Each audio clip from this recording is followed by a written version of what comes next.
နှခမ်းနီဆိုရင်နီနီရဲရဲလေးမှသဘောကျတဲ့လူတွေအတွက်ယူဆန်စိုးနေကြတယ်ယူဆန်အကြိုက်ဆုံး၃မျိုးကိုဆန် swatch လုပ်ပြပေးပါမှာဖြစ်ပါတယ်ဘယ် brand လေးတွေပါမလဲဆိုတာသိချင်တယ်ဆိုလို့ရှင်ဗီဒီယိုလေးကိုဆက်ကြည့်ပေးသွားအောင်နော်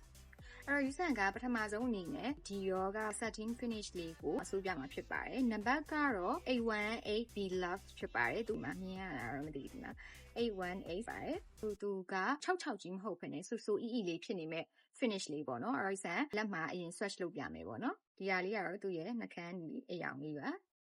တအားလှရယ်နော်ဒီမှာလုံးဝလှရယ်ကွာအယောင်လေးရလေအဲ့ဒါနှခမ်းမှာစိုးပြမယ်ပေါ့နော်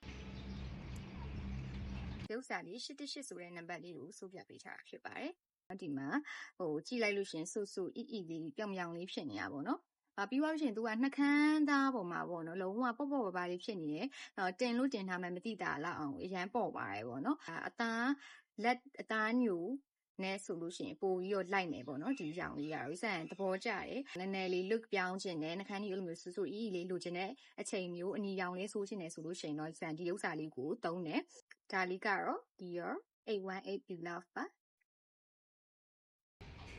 ပေါင်လာလေးပြန်အောင်လိုက်အဲ့တော့ဒုတိယတစ်ခုပေါ့နော်ဒီယောဂဟာပဲသူကကြတော့ matte ပေါ့နော်နံပါတ်ကကြတော့လူတိုင်းသိရဲ့ဒီ midi size ထဲမှာဆိုအရန်ရောင်းရတဲ့999ဆိုရဲ93လုံးနံပါတ်ဖြစ်တယ်သူကကြတော့လုံးဝအညီတောက်လေးရဲတောက်လေးပေါ့နော်ဒီလိမ္မော်ဘက်နည်းနည်းသွားတဲ့အညီလို့ပြောလို့ရတယ်ပေါ့နော်သူကကြတော့အသားဖြူအသားလက်တဲ့လူတွေနဲ့ပို့လိုက်တယ်အသားဖြူတွေနဲ့လို့ဆိုတော်တော်လေးလှမယ်လို့ထင်တယ်ဒီ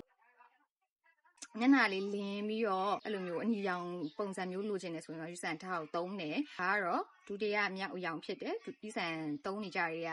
အကြိုက်ဆုံး3ရောင်တွေကDior က999ဆိုတဲ့အရောင်လေးပဲဖြစ်ပါတယ်သူကတော့ matte type ပေါ့နော် matte type ဖြစ်တဲ့အတွက်ကြောင့်မလို့ဘယ်လိုမျိုးပြောင်းထွက်နေတဲ့ဟာမျိုးတွေမရှိဘူးဒီလိုမျိုးလေး matte ကိုတောင်မှလုံးဝအချောက်ကြီးမဟုတ်ဘဲနဲ့ပေါ့နော်ချောမှုကလေးနဲ့အဲ့လိုမျိုးဖြစ်နေတဲ့ matte လေးပေါ့နော်ဒီကတော့ Dior 999ပဲဖြစ်ပါတယ်Okay နောက်ဆုံး3ခုမြောက်နှခမ်းနီအနီရောင်ကတော့ Sephora တွေက01ဖြစ်ပါတယ်။ဒီစံအခုစိုးပြထားတဲ့3ရောင်တွေမှာဒီအနီရောင်အကြိုက်ဆုံးပေါ့နော်။ဒီစံ matte ဖြစ်တာလဲကြိုက်တယ်။နောက်ပြီးရင်အနီဆိုလဲသူ့ရဲ့ဒီအနီရောင်ပုံစံမျိုးဒါကြိုက်တဲ့အတွက်ကြောင့်မို့ဒါကတော့3ခုထဲမှာဆိုရင်ဒီဥစ္စာကိုတော့အဆိုးဆုံးပဲပေါ့နော်။အဲ့တော့ဒီစံဒါလေးကိုလက်မှာ swatch လုပ်ပြမယ်။ဒီစံဒီနှခမ်းနီဆိုရင် matte type တွေကိုကြိုက်တယ်။ဘာဖြစ်လို့လဲဆိုတော့စံနည်းနည်းတစ်ခါတလေနှခမ်းအပေါ်နှခမ်းကပါးတဲ့လူဆိုတော့လေဒီအပေါ်ကိုနည်းနည်း overline လုပ်ပြီးတော့ဆိုးဖြစ်တယ် overline လုပ်ပြီးဆိုးတဲ့ခါကျတော့ဒီလိုမျိုးအပြောင်နေကြတော့တိတ်ပြီးတော့တဘာဝမကြဘူးလို့မျိုးဖြစ်တယ်ပေါ့နော် lip liner ခံပြီးဆိုရင်တော့မှတိတ်ပြီးတဘာဝကြရလို့မခံစားရဘူးအဲ့တော့ matte နဲ့ကြတော့စံအတွက်အဆင်ပြေတယ် overline ဆိုလို့ရှိရင်တိတ်ပြီးတော့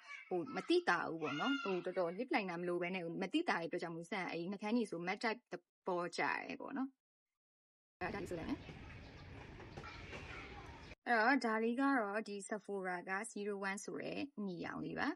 သူကလည်း matte type ဆိုပေမဲ့အဲ့လိုမျိုး6ကက်ကက်ကြီးဖြစ်နေတာမဟုတ်ဘဲနဲ့လုံးဝနှခမ်းပေါ်မှာလုံးဝ natural ကြရပေါ့နော်အဲ့လိုမျိုးလေးလုံးဝဆိုးထားမှမသိတာလားချောမှုလေးဖြစ်တဲ့ဟာမျိုးပေါ့နော်တချို့တွေက matte ဆိုလို့ရှိရင်လည်းလုံးဝဟာ6ကက်ကက်ကြီးဆိုပြီးတော့အဲ့လိုမျိုးထင်ကြတာတွေရှိတယ်ဒီဥစ္စာလေးကအဲ့လိုမဖြစ်ဘူးပေါ့နော်ယူဆန်သဘောကျတယ်ယူဆန်ခုနပြောခဲ့တဲ့အတိုင်းပဲ तू ကအဲ့လိုမျိုးဆန် overline လုပ်ဆိုတဲ့ခါကြလို့ရှိရင်လည်းအဆင်ပြေတဲ့အတွက်ကြောင့်မလို့ယူဆန်ဒါလေးကိုတော့လုံးဝအနီရောင်ဆိုးမဲ့ဆိုဒီ3ခုထဲမှာဒီဥစ္စာကိုတော့အဆိုးဆုံးပဲဖြစ်တယ်ဒီ3ခုလုံးကိုတော့ long lasting ဖြစ်လားမဖြစ်လားဆိုရင်စံတိတ်မပြောချင်ဘူးဘာဖြစ်လို့ဆိုတော့တယောက်နဲ့တယောက်နှခမ်းသားမတူတဲ့အတွက်ကြောင့်မို့လို့ပေါ့နော်ဒီတယောက်နဲ့တယောက်နှခမ်းသားပေါ်မှာကြာရှည်ခန္ဓာချင်းလဲကွာမယ်ပြီးရင်ကိုဘာကြီးစားလဲကိုဘာကြီးတောက်လဲအဲ့ဒီပေါ်ကြီးမှာမူတည်ပြီးတော့လဲနှခမ်းနီခံတယ်မခံဘူးဆိုတာလည်းရှိသေးတဲ့အတွက်ကြောင့်မို့လို့ long lasting ဘိုင်းတော့တိတ်ပြီးတော့မပြောချင်တော့ဘူးပေါ့နော်အဲ့မပြောရတဲ့အကြောင်းကလည်းဒီနှခမ်းနီရကြတော့ပြတ်သွားလဲလွယ်လေးနဲ့ touch up ပြန်လုပ်လို့ရတဲ့ဟာမျိုးဆိုသူ long lasting ဘိုင်းတော့တိတ်ပြီးတော့မပြောတော့ဘူးပေါ့နော်ပြီးတော့ဒီ brand တွေကလည်းလူသိများပြီးသားဆိုတော့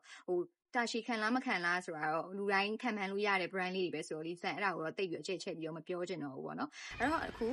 စိုးပြသွားတဲ့နှခမ်းကြီးတွေထဲမှာပေါ့နော်ဒီ3ရောင်ထဲမှာဘယ်အရောင်လေးကိုအကြိုက်ဆုံးလဲဆိုတာကိုလည်းပြောပြပေးခဲ့ပါအောင်နော်ဗီဒီယိုဆုံးထိကြည့်တဲ့အတွက်အားလုံးကျေးဇူးအများကြီးတင်ပါတယ်နောက်ဗီဒီယိုမှာတွေ့မယ်နော်တတ်